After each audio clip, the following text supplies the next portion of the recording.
This is draft season. John Schmeelk, Tony Pauline back with you, and we're happy to be joined by a special guest this week, Trevor Sikkema. You know him from our coverage here on the Giants Huddle podcast.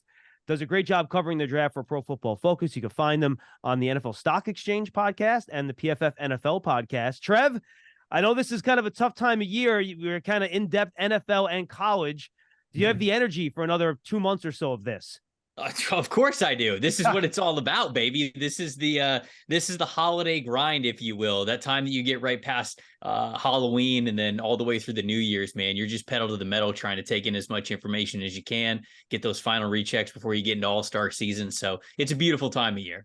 Yeah, and we all got a little bit of a holiday gift this past week. The NFL announcing that underclassmen that are not graduating, so true juniors, redshirt sophomores, you name it, any college player that's eligible for the draft can now attend these college all-star games. Tony, let's start with you. I know you're in contact with a lot of agents, scouts, teams. How does this impact the process? How many of these juniors even want to go to these games that are going to be high picks? How do you think this changes what that atmosphere is going to be like in January for the Shrine Bowl and the Senior Bowl? I think what's going to happen is, first of all, a little revisionist history, if you will. It'll give you a minute or two. You go back to like 1993, when there was a guy by the name of Dave T. Thomas, who was a very eccentric personality. The founder of Wendy's? No? No.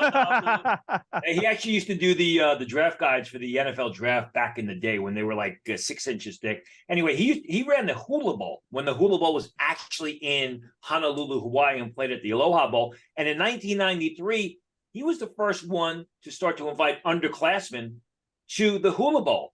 And back then, the NFL was so adverse against underclassmen entering the NFL draft, they didn't want to seem like they were advocating it. So when Dave T. Thomas started inviting the underclassmen to the Hula Bowl right around 1993, NFL teams didn't go to the game. They didn't go to practices. They sent no representatives, which I'm sure a lot of the scouts were very upset, get a nice week's vacation in Honolulu, Hawaii to scout the Hula Bowl. And then 20 years later, Jim Nagy started where he would allow fourth-year juniors or academic seniors to play in the Senior Bowl. And here we are 10 years after that, and now all underclassmen or any underclassmen that declares themselves eligible for the draft is now allowed to play in the Senior Bowl, the Shrine Game, the Hula Bowl, which is now played in Florida. We're down one game because the NFLPA game was canceled. I don't think it's going to affect it that much. You've got to remember, the initial invitations, the first-tier invitations for the Senior Bowl and Shrine Bowl have already gone out. Those second-tier invitations are going to go out in December. And the underclassmen have until January 15th to make their decision as to whether or not they're going to enter the draft. So I think what will happen is you're probably going to have about a half a dozen or so spots that Jim Nagy and Eric Galko, Jim Nagy of the Senior Bowl and Eric Galko of the Shrine Bowl, save for the juniors. And what will happen is the top juniors are not going to, go to those games because the top juniors are going to be first-round picks, and first-round picks rarely play in those games these days, the Senior Bowl these days, which is a shame. What may happen is those invitations will go out to juniors at certain positions, offensive tackle, cornerback, play positions like that. And if those juniors don't accept those invitations, you'll then have third-tier seniors who are invited to the game. So, I mean, most of the roster, and if you remember, John, we spoke with Jim Nagy last year, past couple of years, and he talked about how with the NIL, with the 6 year of eligibility being given, sometimes it's tough to fill that roster. So now, you've got to have most of that roster in place, and you may not know which underclassmen are yet to declare. I mean, guys that are going to be outside the top 75. Yeah, and Trev, for guys like us who don't get to go to college practices and stuff, obviously NFL teams get close-up looks at these guys. Anyone that we can just get eyes on in person at these games is going to be beneficial, and it's going to, frankly, push more talent, at least starting next year, since the invitations are out this year, maybe not so much this year. It'll push more talent down the line a little bit, where now the Shrine Bowl is maybe going to get 15 guys that otherwise would have been at the Senior Bowl. Yeah, I think, first and foremost, it feels like it's a media and a hype decision anyways. Like, we're seeing the NFL and just NFL media really want to monetize both of the top two games. I would say the Senior Bowl and the Shrine Bowl for sure. Shocking. They're wanting to get more people to watch the coverage, not just of the game itself, but during the practices. And you can see like on NFL Network, they've been pushing over the last couple of years, like football is 365. And so this to me is a big movement towards that, where, you know, I agree with Tony, like, I don't know how many juniors they're getting this year because of the process, but like in future years, maybe it's a little different, right? Baker Mayfield went to the Senior Bowl. Josh Allen went to the Senior Bowl. So you never know. Some of these huge name players might end up going that are juniors, and that only gets more people interested. It gets more people to watch the shows and the coverage and all that kinds of stuff. And so that's kind of why I felt like the move was made, because they're trying to just make it more of a national notable time of the year for the football calendar. But, you know, I can't help but think, you know, I wonder about guys like Tyson Bagent, right? Tyson Bagent goes to the Senior Bowl. Good chance nobody would have even known who Tyson Bagent was throughout the entire draft process had he not gone to the Senior Bowl. Well, if true underclassmen are allowed to go to the game, and you're trying to get as much hype and notoriety as the game that you possibly can, maybe a guy like Tyson Bagent doesn't get an invite. You know, I think about like Tariq Woolen as well, you know, and it's like he ended up being a 5th round pick, but he really showed his stuff at the Senior Bowl. Does a guy like that get invited? Quinn Miners, right? Another guy. Yeah. And so I think of those players as like, even if we're only getting a handful of true underclassmen that come in there, are there those true like draft gems? Do we get less of those? And I'm not saying that that's like good or bad for the game or anything. It's just something that now, with the pool of players a lot more vast and with some more notable names now qualifying to play at these events, you're naturally going to want to invite the guys that are going to get people to come to the game, going to get people to want to watch. And I wonder how it affects some of those like last invite players, if you will. Well, you know, the interesting thing is, does the Senior Bowl still call itself the Senior Bowl? Because right, you know, it used to be a reward for seniors, you know, academic seniors when Nagy was there. And you're right. I mean, you know, it'll be interesting because, you know, as we all know, going to the Senior Bowl, there's always an SEC sort of flavor there. So does Nagy start to invite some of the SEC underclassmen who have declared, you know, are ready to play? So that'll be an interesting thing to see. But I don't like the decision personally, because I think, especially with the Senior Bowl, it's, you know, as Trevor was saying, it's a reward for these guys who have stuck it out, who have finished their eligibility, who are ready to go to the next level. So it'll be interesting. I don't think it's really it's not going to have a major impact, but yeah, you're going to have those fringe, you know, 2nd tier, 3rd tier seniors that could lose out those final spots because underclassmen are getting those positions. It was a very busy weekend in college football. Let's go there. Trev, I'll let you lead off here. Pick out one game that you want to touch on that maybe some of the guys that might have stuck out to you this week that you thought a game was particularly consequential. Okay, so from this past game, not one that's coming up. Yeah, past week. Okay, all right. Let me check. I gotta remind myself of some of the big games, because I can't forget one.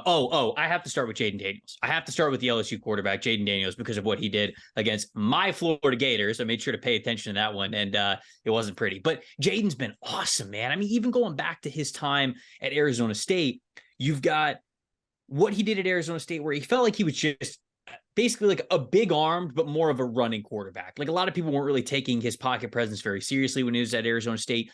He goes over to LSU, and last year I definitely took notice, and I know a lot of other people did as well, how low the turnover-worthy plays were for him. He was making sure, I need to take care of this ball a lot more, and you could tell he worked on that last year. This year, he's taking those fundamental skills that he was able to hone in on the year before, and now we're seeing crazy passing numbers. I mean, the big-time throws are way up for him, the yards, both passing and rushing. Yeah. This guy, to me, should be the front runner for the Heisman right now. And because of that, I think he's putting his name firmly into this conversation for QB3 in this class. Because a lot of people, it's Drake May and Caleb Williams at the very top, but there's a handful of other names: Shedeur Sanders, Bo Nix, Michael Penix, JJ McCarthy.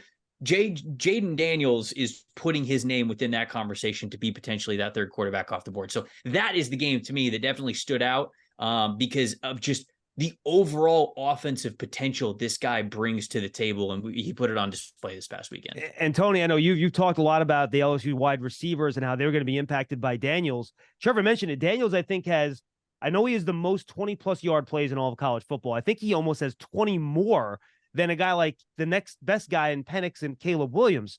And we're seeing now, not just Neighbors, now his other wide receiver, and Thomas is making some big plays too out there. Well, as we talked about last week, I think the thing with Jade Daniels is he's becoming more and more of a quarterback, just more and more of a passer, not a thrower, making good decisions, protecting the football. There has been a lot of inconsistency in his game previous to this. You look at the 2022 film, beginning of the season, you're wondering what's going on. Then all of a sudden he pulls it together at the end of the season. They beat Alabama in double overtime. He makes some great decisions. He made some great decisions in the game prior to this past one. Let's see how he does as the season ends. The arrow is pointing up, and it's ironic we're talking about the Senior Bowl and the Shrine Game because Jaden Daniels is the kind of guy that, as I've said time and time again, the Senior Bowl is a kingmaker at the quarterback position. We can go through the history and see guys who came in as fringe first round picks, day 2 picks, and just vaulted up draft boards.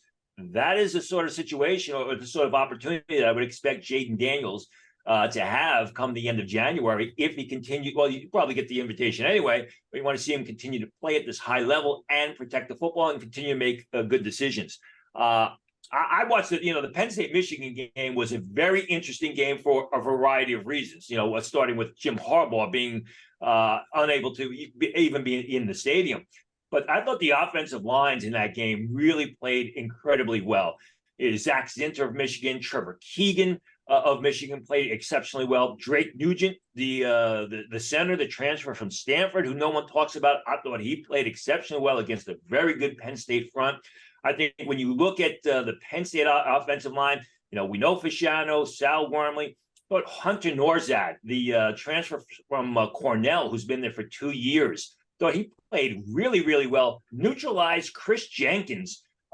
Most of the game, Chris Jenkins really was a non-factor because of Hunter Norzad. Really liked the offensive line play both sides in that Penn State-Michigan game.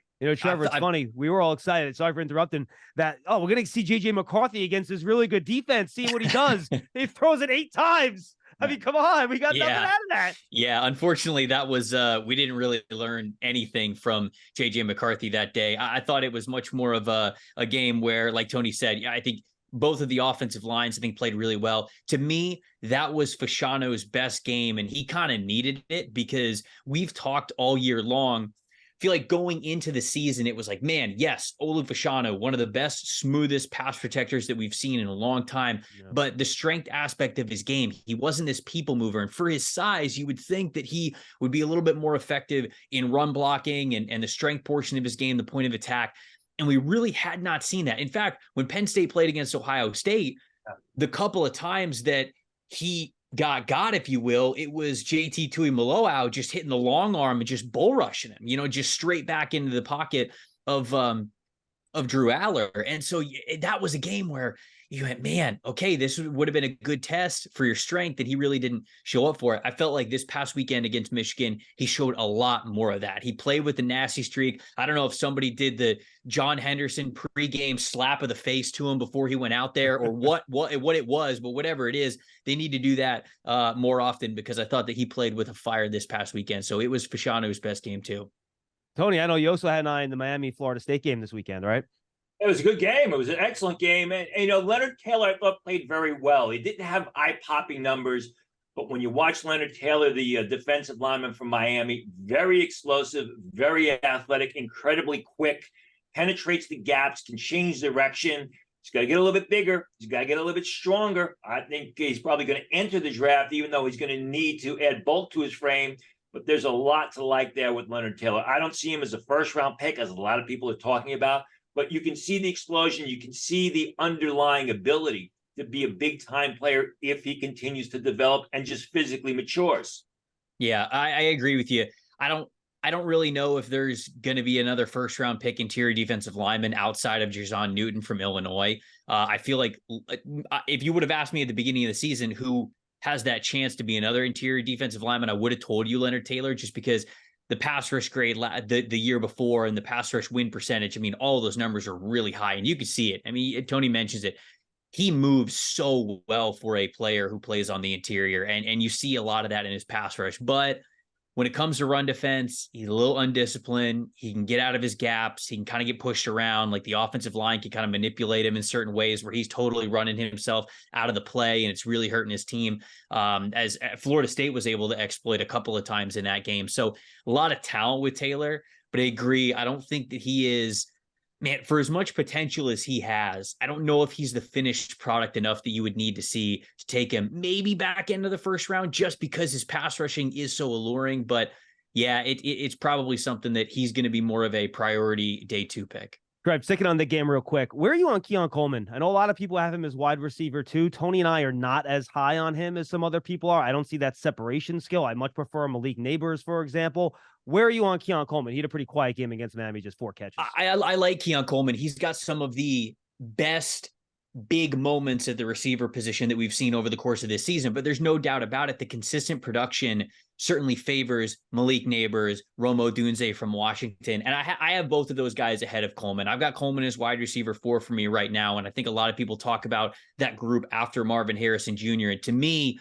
the next guy on that list is very easily Malik Neighbors to me. I think that just the way that dude moves is so different. You mentioned the separation that sometimes is eluding Coleman's game. For as great as he is as an athlete, I think he brings a lot of top tier athleticism at 6'3", 220, 215 pounds to the catch point. We've seen that time and time again, but it's the separation before you get the ball that I think both Odunze and certainly Malik Neighbors are better at. That is just such a valuable, translatable skill to the next level. So still have Coleman in my top 5 wide receivers, but he would be wide receiver 4 for me behind those 2 guys. And then, of course, Marvin Harrison Jr. too.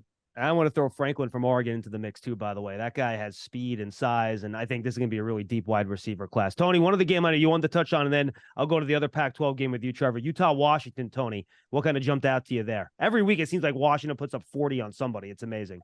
You know, I know this is not going to be a popular thought, but just the inconsistency of Michael Penix. I mean, he came through for him, and, you know, everybody thought Washington won the game. But at one point in time, he's thrown for less than 50% passes. There's just a streakiness to Michael Penix's game. Great story, great vertical passer, great deep arm, makes some huge throws. But there's just a streakiness and an inconsistency within games that really concern me about Michael Penix. And again, you talk about Jaden Daniels. Well, Daniels has seemed to kind of figure that out and be productive for all 4 quarters. Penix disappears. That is a major concern. I know there's a lot of love for him. People watch the highlights. People watch the big plays down the field to McMillan and Dunze. There's just that up and down within the 4 quarters of a game with Penix that kind of concerns me. He won. They're still in the hunt for the national title. I mean, people are still going to be talking about Penix. But I think there's a lot there to be ironed out for Michael Penix. Yeah, Penix, like you said, he's got some of the best top tier throws of any quarterback in college football, but ball placement is definitely something that has grown into an issue with him as the season has gone on, especially when you talk about him in that QB3 conversation. And, you know, I find myself believing in Penix because when I watch him and some of the ball placement issues that he has, both his throwing motion and his footwork is not as clean as it can be right now. And so sometimes I convince myself that, okay, well, if you marry that up a little more, does the ball placement get better? But sometimes touch is just something that's tough to teach. Sometimes touch is impossible to teach for certain quarterbacks. And for Penix, he is a flamethrower type of quarterback. You know, when he is throwing fastball, it's a lot like JJ McCarthy is right now. When JJ McCarthy and Michael Penix are throwing fastball, when they're throwing gas, those dudes can really put the football in a beautiful spot. But when you've got to put a certain amount of touch onto it, I think that's when both of those guys struggle a little bit. And so, yeah, Penix has some incredibly big throws, but the consistencies and, of course, the injury history as well as his age are going to be something that a lot of people talk about throughout this season. And Trev, I'm going to go to the other Pac-12 game that started. A lot of people on the East Coast probably didn't watch it because the game started around 10:30 at night. Mm-hmm. I got through about 3.5 quarters and I passed out on my couch. I watched the rest of it the next day. But again, USC outmatched from a team perspective by Oregon. Obviously, just a much better team, much more talented. And Caleb Williams was just 19-34. He had a bad fumble in the game, had to try to play hero ball. But again, it's because he has to play hero ball for his team to have a chance. And there were still some plays in that game, out of structure, throws on the move, down the field, where you're Oh my gosh. Like there is no other person in the world that's probably not named Josh Allen or Patrick Mahomes that can make those type of athletic throws on the move with touch accurately down the field to receivers on the move. And I just can't get away from those plays when I try to have that, top 2 quarterback conversation in my head. No, and you're right. He is so supremely talented, but there's no question about it. He's got to get better within structure. Like the wow stuff, it's incredible. He does things that nobody else in this quarterback class can. And in fact, there are very few quarterbacks, I think, on the planet who can do what Caleb Williams does. But I was watching a clip that somebody had posted on social media actually earlier today, and it was a beautiful Caleb Williams throw to the sideline where he hit it pinpoint accurately, absolutely perfect, over the shoulder, right over the defender. It was within the pocket. It was within the first 2.5 seconds, I think 3 seconds maybe, of the snap. And you go, wow, look at that. And then you kind of watch it more and more because it was from the all 22 angle. And the feet just stop moving. Like the footwork just absolutely stops. His upper body mechanics are overcoming him not moving his feet, and yet the ball still went exactly where it needed to go, exactly when it needed to go there. And so it is what makes Caleb Williams the most fascinating and frustrating prospect in this entire class, because his gifts are better than any player that's going to be in this class. But it's so worrisome because there's not a lot of people who do it like he does, including in the NFL. Yeah. And I think that is both his biggest attraction and also his biggest detractor. Is there are just not many examples, because a lot of people have tried, right? A lot of people try to do what Caleb Williams has been able to do at USC at the NFL level, and it does not work. So when you can only name 1 or 2 players who play that kind of style and actually make it work, of course, you're talking about the top tier guys, but I think people also have to think about the players that it did not work out at. And that's, what every team is going to have to go through this offseason. Yeah. So Tony, you've been through this. You've been doing this much longer than Trevor and I. Put us in the shoes of these NFL scouts. Are they just going to look at the tools and say, we get him with our coaches, we'll fix some of that, we'll fix the footwork, we'll fix the ball protection and some of that stuff, and they're going to say, we see the high end stuff and we can fix the rest? How do you think the league will view him? Because remember, it's not much different. When Patrick Mahomes was at Texas Tech, he was a mess. Like he was a legitimate mess, and Andy Reid fixed him. And now we see maybe a guy that couldn't end up being a top 3 quarterback in the history of the league. So how do you think the scouts will view Williams in kind of that lens? Well, it's not going to be one opinion fits all. It's not going to be one size fits all. But I'll go back to, talk about Patrick Mahomes. I remember when Phillip Rivers was at the Senior Bowl, and I'm standing behind a couple of New York Giants scouts, and Phillip Rivers had a hideous delivery. I mean, it was the ugliest thing in the world. and the Giant scouts said, you know what? You may not like the delivery, but look at the end result. And the end result was precise accuracy, putting the ball where only his receiver can make the reception. So sometimes, you may try, if you try and change some things, you may ruin the quarterback. I think there will be some people who try and work on some of the mechanics, some of the fundamentals, but they'll be able to say, look, this kid, since he was a freshman, since he took over at Oklahoma as a true freshman, has been doing this and doing it incredibly well. And now you're at USC, where he's basically carrying that team, that offense on his shoulders. I think the people who go out there and just say, hey, let him play. We'll fix a few things. I don't think it's going to be a big overall. I think what's going to happen is, as we get closer to the draft, people are going to, use this as a talking point to talk down about Caleb Williams. And there will be some teams that don't like his mechanics. But again, I go back to that story of Phillip Rivers. It was a hideous throwing motion, but the end result is what matters. And the end result was the ball was consistently put in a place where only his receiver can make the reception. It's November, and I'm already tired about the discussion, to be honest with you, which is a problem because we got 5 months before the draft. So we'll see where this winds up. All right. We came here to do cornerback rankings and defensive back stuff. We had so much other stuff to talk about. Great conversation. Let's get to corners. Tony, let's start with the 2 guys on top of your rankings, 2 Alabama players, Kool-Aid McKinstry and Terrion Arnold.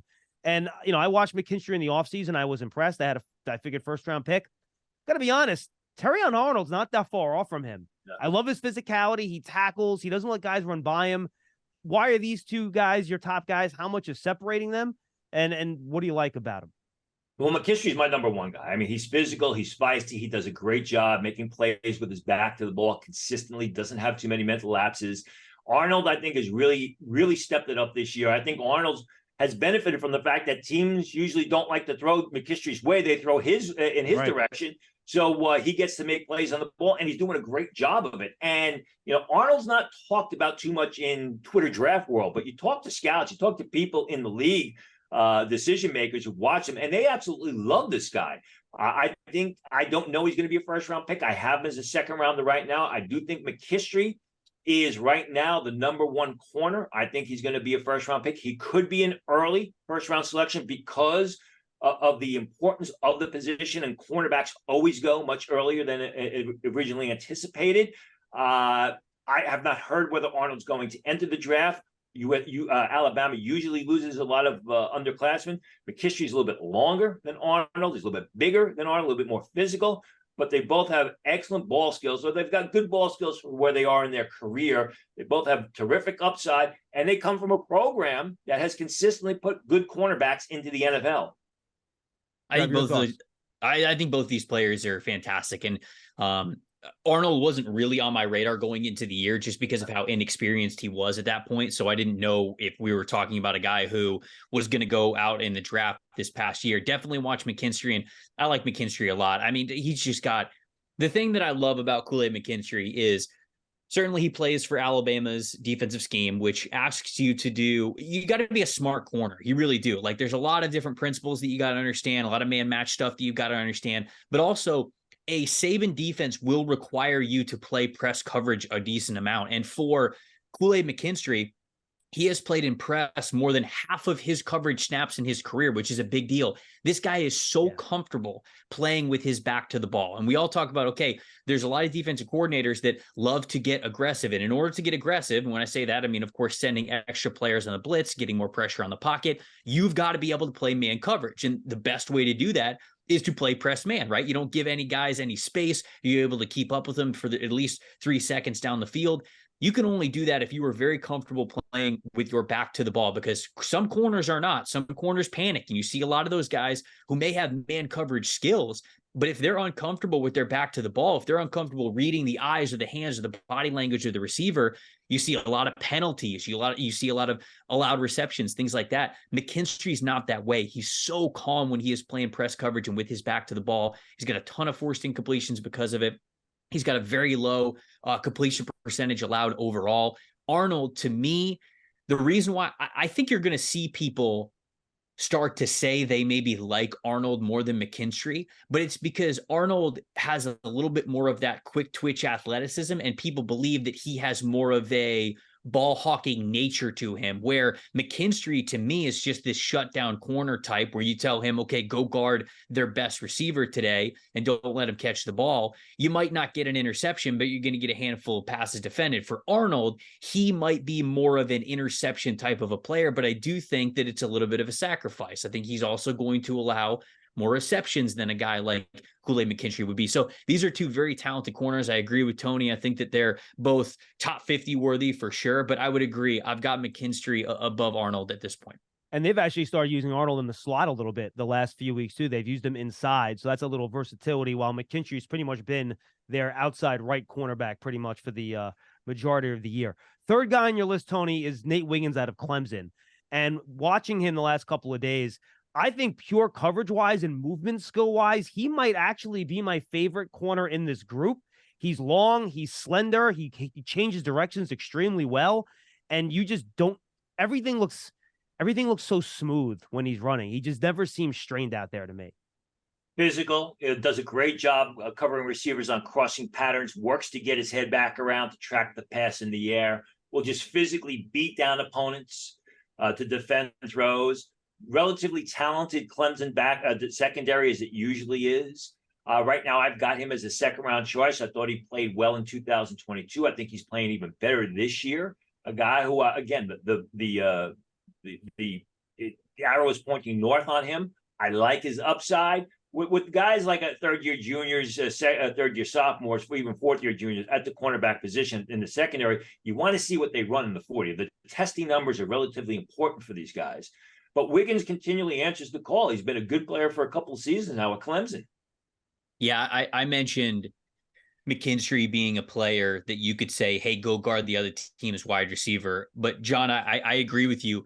I think if there is a player in this class that you would have the most confidence in saying that's their number one wide receiver, don't let him catch the football, it's probably Nate Wiggins, even for as much as I like McKinstry, because Wiggins has a little bit more length to him. He's got a little bit more twitch to him. I think that he struggled to play with strength in run defense and a little bit at the catch point, not as much at the catch point, but certainly in run defense last year. Since he has come back from injury this year, I feel like he is playing even stronger. Like he is clearly not backing down from those physical press coverage assignments where he is right at the line of scrimmage. He's trying to get in guys' faces during the contact window. He is more he's more aggressive when it comes to that contact at the catch point as well. And he's got great ball skills. He had 3 dropped interceptions last year, which would have bumped his numbers up to, I think, 4 or 5 interceptions, along with double-digit forced incompletion. So this is a player that there's no question about it. John, if you want to have him at cornerback 1,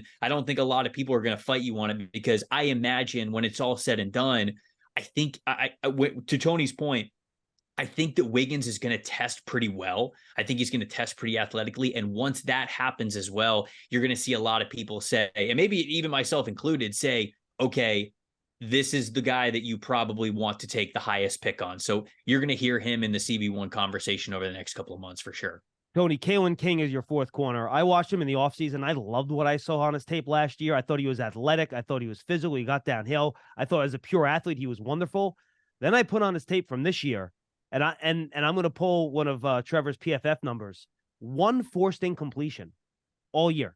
And that is not because they're not throwing at Kalen King. He's been targeted a ton, and he just, frankly, guys are open on him a lot. And I thought he was a potential first-round pick coming into the year. Now I have him as maybe an early 3rd rounder, to be quite honest with you. Yeah, never had him as a first rounder. Got hammered by Marvin Harrison. I mean, he's got schooled by Marvin Harrison when Penn State played Ohio State. And it wasn't just Marvin Harrison. The other receivers got him too in that game. And the thing is, as Trevor and I were talking about before, you want those cornerbacks who can make plays with the back to their back to the ball. Kalen King seems to struggle. He does a lot of face guarding. He's very slow getting his head back around the track for pass in the air. Doesn't do a good job, positioning himself against opponents to make plays when the ball's in the air. As I texted you before, I think that Kalen King in the outside world is overrated, where I think his teammate Johnny Dixon, the other cornerback, is actually underrated. I don't think he's going to be an early pick, Johnny Dixon, but I think he's played exceptionally well. I think there were high expectations, probably too high expectations for Kalen King, which he was never going to meet this year because he was never that type of cornerback, at least to me. Yeah, man, King has really struggled this year. There's no doubt about it. Now, the cornerback position is very cyclical, right? I mean, I think of guys even at the NFL level, like AJ Terrell. AJ Terrell had an unbelievable season. I believe it was his rookie year in the NFL. And then that sophomore year, I mean, it was just off a cliff. I mean, his grades, the production against him, the catches allowed, and you go, wow, Jekyll and Hyde here. Now AJ Terrell is back to playing really good ball. So that could certainly just be the case with corner because it's a difficult position to play. But you look at last year, 2022, Kalen King had a 93.7 coverage grade in just single coverage in our system, which to earn a elite coverage grade anyways is very, very difficult. This dude had a 93.7 just in single coverage situations. I'm lining up against the receiver and I'm not letting him catch the football. This year, 42.7, like off a cliff, a full 50 coverage grade points lower this year than it was last year. You mentioned the lack of ball production as well. I had a lot of high hopes for this guy because he moved so same here. Well last year. And it's just like he just does not have the confidence to be able to do that. I agree. He looks very hesitant and uncomfortable with his back to the ball. I mean, Marvin Harrison Jr.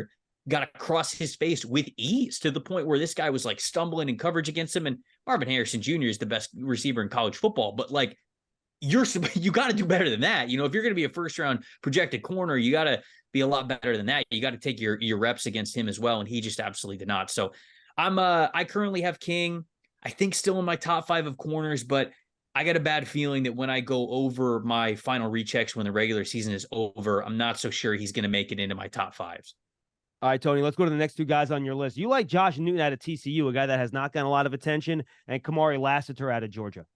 Yeah, I mean, Newton's well liked in the scouting community. He's a guy who came into the season with second-round grades, consistent second-round grades. He's a good corner guy, not the biggest guy in the world. He's not going to measure 6 foot tall, but he's fast. He plays smart football. He does a decent job making plays with his back to the ball. Lassiter, I think, is just another real good cornerback that's going to come out of Georgia. He's got excellent size. He's physical. He's very explosive, really mixes it up with receivers throughout the route very well. I think he's got a high upside. I think Lassiter is a guy who probably has better upside than Newton when you compare the two, but Newton's a little bit more polished at this point. I worry about Lassiter's change of direction a little bit, Trev. Sometimes if he's like in a straight line on the perimeter, he's good. I've seen some guys put some double moves on him, and there's been some problems with those. Yeah, no doubt. And I think that was a question for Lassiter kind of going into the season is, what are you going to be now that like you're the guy, right? I mean, Kelee Ringo, for as much as, okay, he only ended up being a 4th round pick, but we talked about Kelee Ringo as CB1 with Georgia and in that scheme. So then it was Lassiter. Like he was the guy in the secondary to really command a lot of wide receiver 1 attention. So I think that he has done well, but he is somebody to me that wins. Not that he's not a good athlete, but he wins more with the strength part of his game. Like he is a fearless type of a player. He will disrupt the catch point. He will come up and run defense. If you want a good game to watch to be able to see that, go watch the early game against South Carolina that he had in the season. He's lined up against Xavier Legette from South Carolina a lot. And that dude is 6'3", 227 pounds. And he is just a crazy athlete for his size. And yet you see a guy like Lassiter play pretty fearless against him. And in fact, there were a couple of plays where there were a couple of jump balls where they just throw it up to Legette and Lassiter is all in his face and made a couple of incompletions out of it. So to me, testing is going to be huge for Lassiter. Like if he can really hit some benchmarks in testing, I think he can be a 1st round corner, but I feel as though it's more going to be him being a 2nd round guy. He's still a really solid corner from that Georgia lineage, like Tony was mentioning. All right, Tony, I want to jump on a couple other guys here you have 3rd round grades on. Denzel Burke from Ohio State, who he's kind of the opposite of Kalen King for me. I did not like his tape last year. I thought he got better towards the end of last season, but I think he's really carried that over to this year. And I think he's played really, really well. I think he's going to rise a little bit here as we move forward. And I'm a big fan of Cooper DeJean out of Iowa. I think he's a good ball production, good special teams player, obviously a return guy. I like both those players an awful lot. DeJean, I mean, just an amazing athlete. I mean, an incredible athlete who has come up big as both the return specialist and cornerback this year at this past season for Iowa. I think he still needs a little bit of work on his ball skills as far as making plays with his back to the ball. Burke has been consistent. I mean, Burke never really stood out to me as someone who was great, but he's been very consistent throughout his Ohio State career. And as we talked about with Alabama, Ohio State is consistently putting solid corners into the NFL and into the NFL draft. I think there's a lot to like with Burke. I think DeJean, if he really irons out his game, he's got tremendous upside. Just based on his athleticism alone, his size, his speed. I mean, he's got big time potential. He's got that upside, but he's got a bit of growing to do at the position. Yeah, DeJean is. I mean, he is such a good football player, man. He plays outside corner right now for Iowa, but like Tony mentioned, he's a little uncomfortable with his back to the ball. They don't ask him to play that a lot.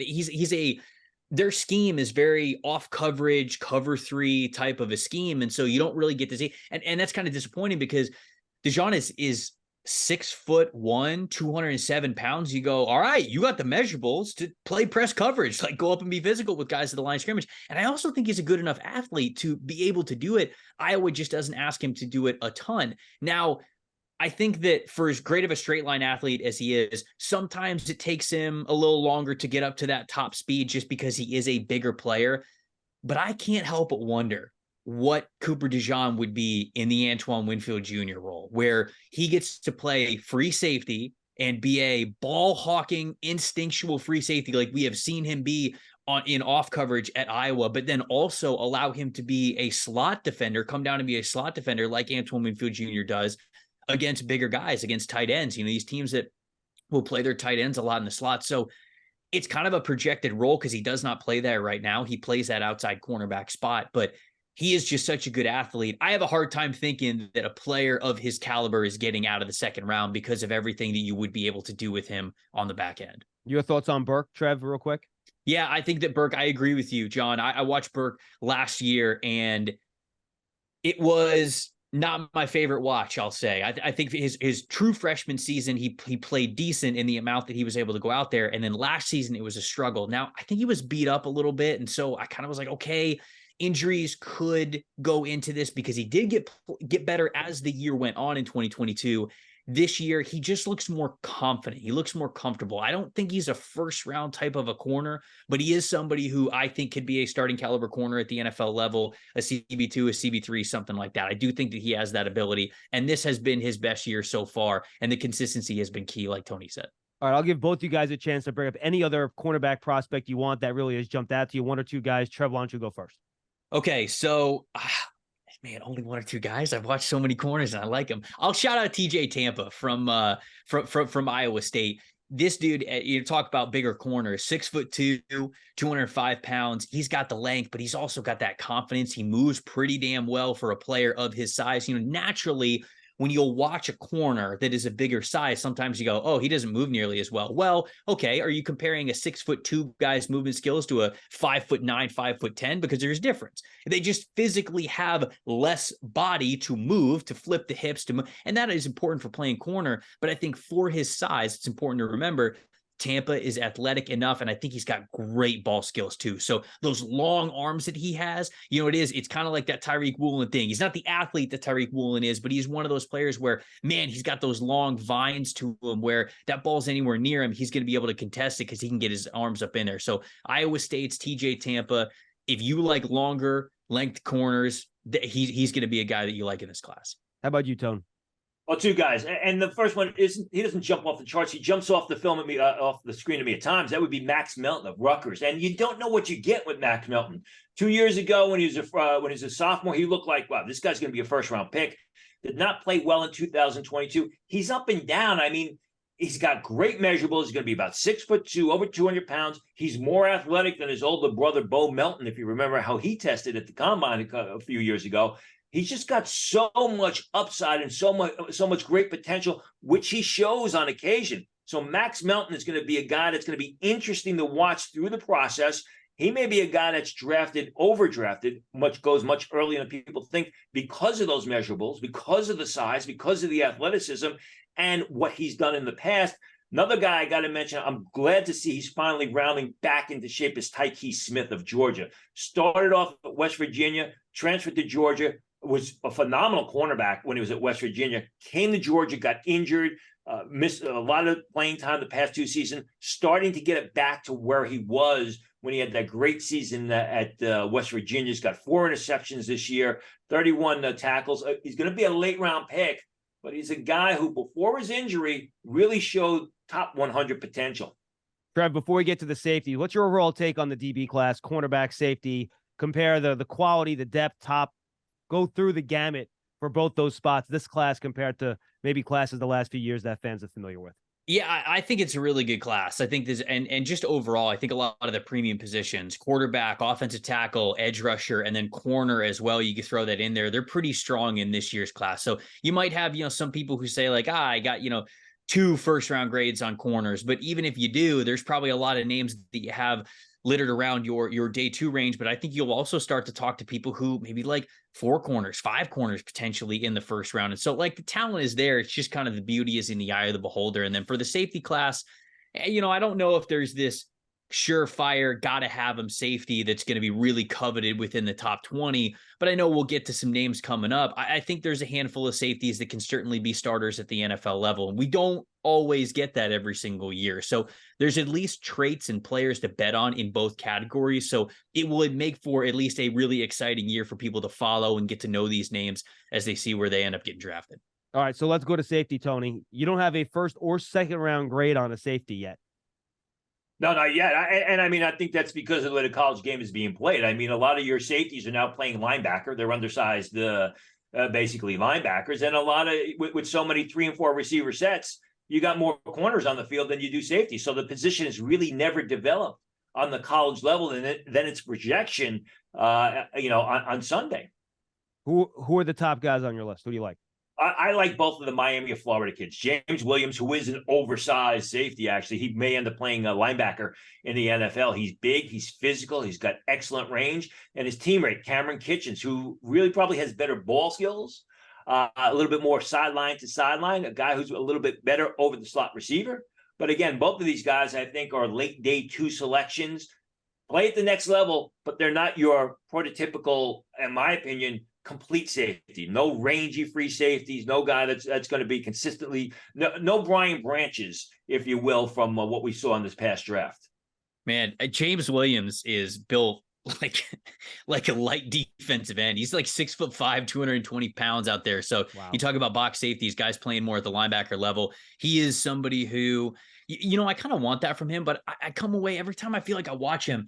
There are times when he will be really physical. Like if a receiver comes over the middle, or if he's lined up with a running back, sometimes I even seen this on like hits on the quarterback, he will blast you. He's got the power, the athleticism to be able to do that. But there are other times where, he's got to do the dirty work, kind of taking on a block, like a pulling guard or something like that, where I don't see that pop. Like I don't see that strength. And it's like, man, I think that I would think more highly of you as a box defender, as a box safety, because he also plays in the slot too.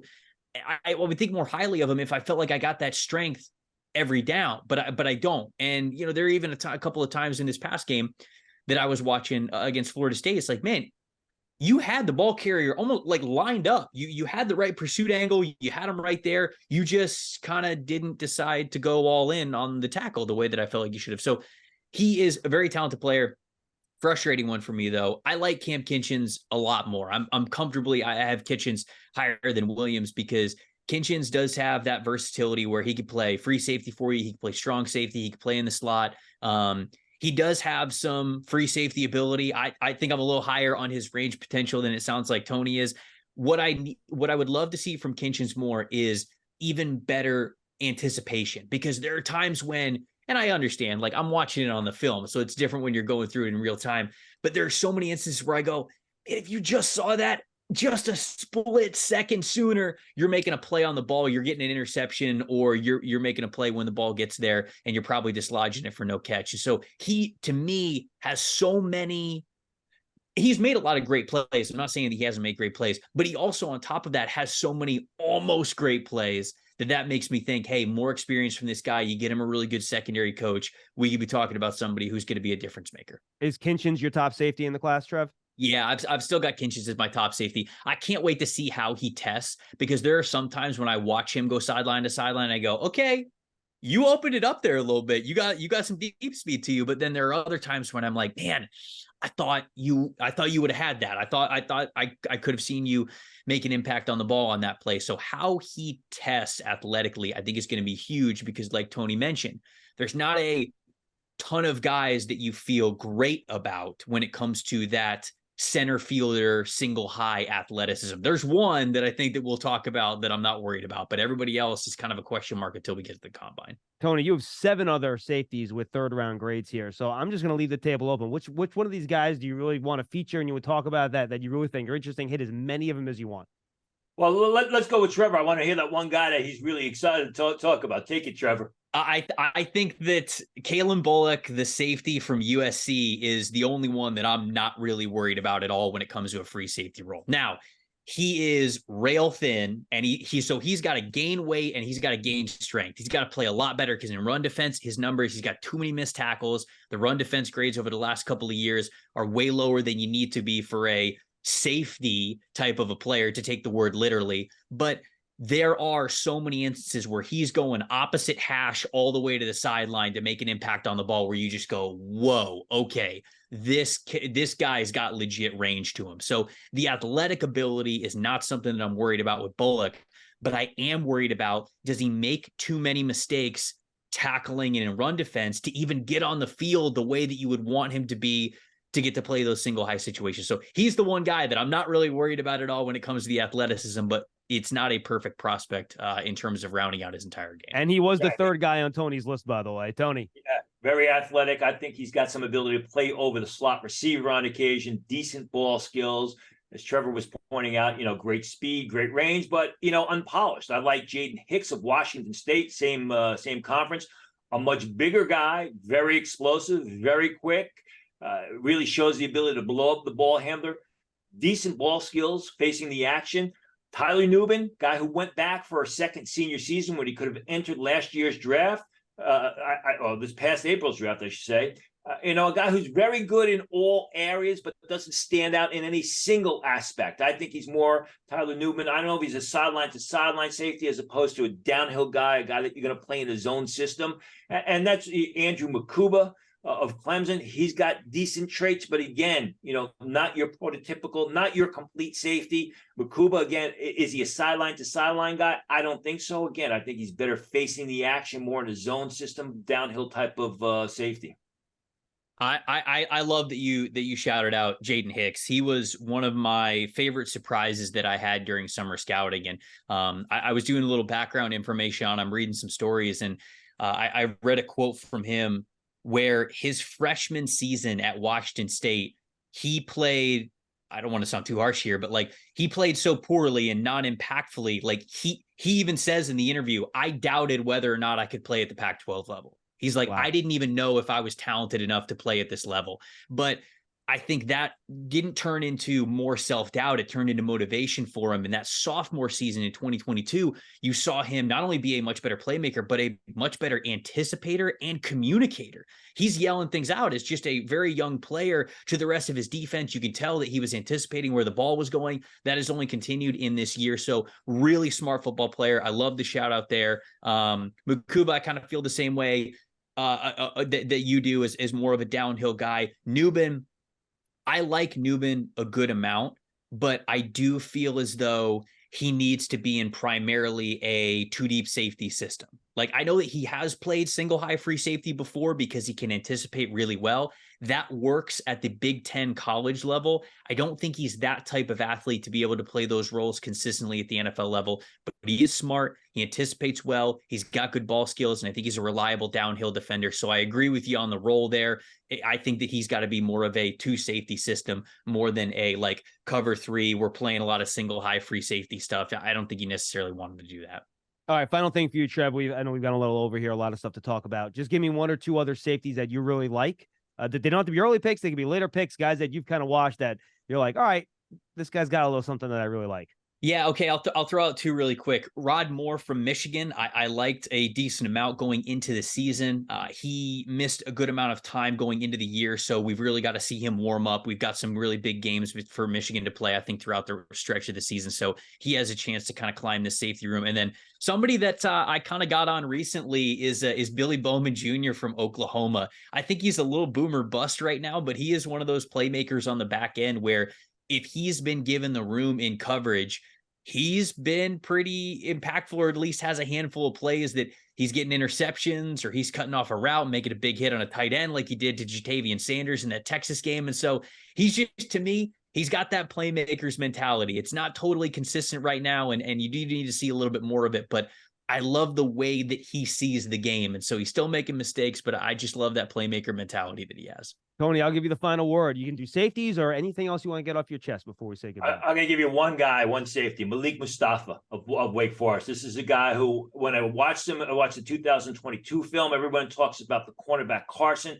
This was a guy that was constantly around the ball, making plays against the pass, stuffing the run, 5'10", 206 pounds. He's got great instincts. I mean, the guy knows what's going to happen before it even happens, doesn't have any mental letdowns on the field. When we had Bruce Feldman on one of the first shows of the season, he said that Mustafa is going to test through the roof.